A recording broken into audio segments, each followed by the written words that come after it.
اور اگر وہ نکلنے کا ارادہ کرتے تو اس کے لیے سامان تیار کرتے، لیکن اللہ نے ان کا اٹھنا اور نکلنا پسند ہی نہ کیا تو ان کو ہلنے جلنے ہی نہ دیا، اور ان سے کہہ دیا گیا کہ جہاں معذور بیٹھے ہیں تم بھی ان کے ساتھ بیٹھے رہو۔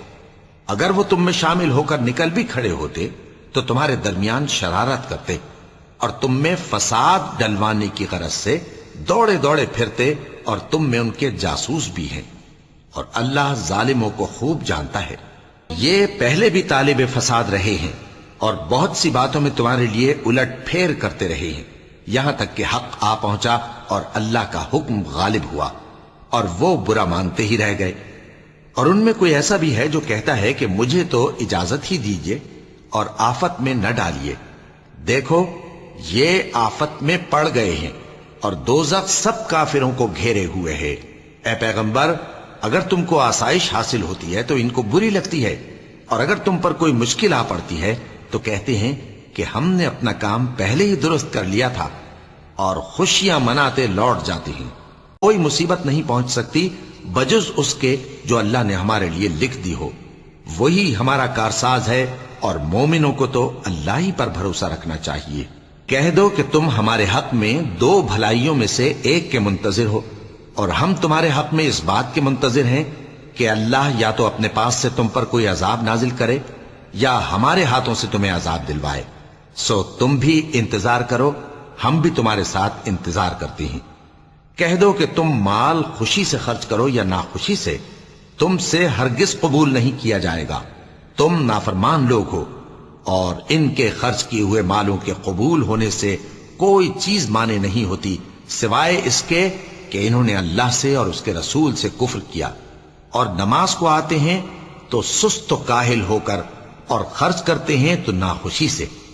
بس تم ان کے مال اور اولاد سے تعجب نہ کرنا۔ اللہ چاہتا ہے کہ ان چیزوں سے دنیا کی زندگی میں ان کو عذاب دے، اور جب ان کی جان نکلے تو اس وقت بھی یہ کافر ہی ہوں، اور اللہ کی قسمیں کھاتے ہیں کہ وہ تمہیں میں سے ہیں، حالانکہ وہ تم میں سے نہیں ہیں۔ اصل یہ ہے کہ وہ ڈرپوک لوگ ہیں۔ اگر ان کو کوئی بچاؤ کی جگہ جیسے قلعہ یا غار یا زمین کے اندر گھسنے کی جگہ مل جائے تو اسی طرف رسیاں توڑاتے ہوئے بھاگ جائیں، اور ان میں بعض ایسے بھی ہیں کہ تقسیم صدقات میں تم پر تانا زنی کرتے ہیں۔ اب اگر ان کو اس میں سے خاطر خواہ مل جائے تو خوش رہیں، اور اگر اس قدر نہ ملے تو جھٹ خفا ہو جائیں، اور اگر وہ اس پر خوش رہتے جو اللہ اور اس کے رسول نے ان کو دیا تھا، اور کہتے کہ ہمیں اللہ کافی ہے، اور اللہ اپنے فضل سے اور اس کے پیغمبر اپنی مہربانی سے ہمیں پھر دے دیں گے، اور ہمیں تو اللہ ہی کی رضا مطلوب ہے، تو ان کے حق میں بہتر ہوتا۔ صدقات یعنی زکوٰۃ و خیرات تو مفلسوں اور ناداروں اور کارکنان صدقات کا حق ہے، اور ان لوگوں کا جن کے دل جیتنا منظور ہے، اور غلاموں کے آزاد کرانے میں، اور قرض داروں کے قرض ادا کرنے میں، اور اللہ کی راہ میں، اور مسافروں کی مدد میں بھی یہ مال خرچ کرنا چاہیے۔ یہ مصارف اللہ کی طرف سے مقرر کر دیے گئے ہیں، اور اللہ جاننے والا ہے، حکمت والا ہے۔ اور ان میں بعض ایسے ہیں جو پیغمبر کو ایذا دیتے ہیں اور کہتے ہیں کہ یہ شخص نرا کان ہے۔ ان سے کہہ دو کہ وہ کان ہے تو تمہاری بھلائی کے لیے، وہ اللہ کا اور مومنوں کی بات کا یقین رکھتا ہے، اور جو لوگ تم میں ایمان لائے ہیں ان کے لیے رحمت ہے، اور جو لوگ اللہ کے رسول کو رنج پہنچاتے ہیں ان کے لیے عذاب علیم تیار ہے۔ مومنوں،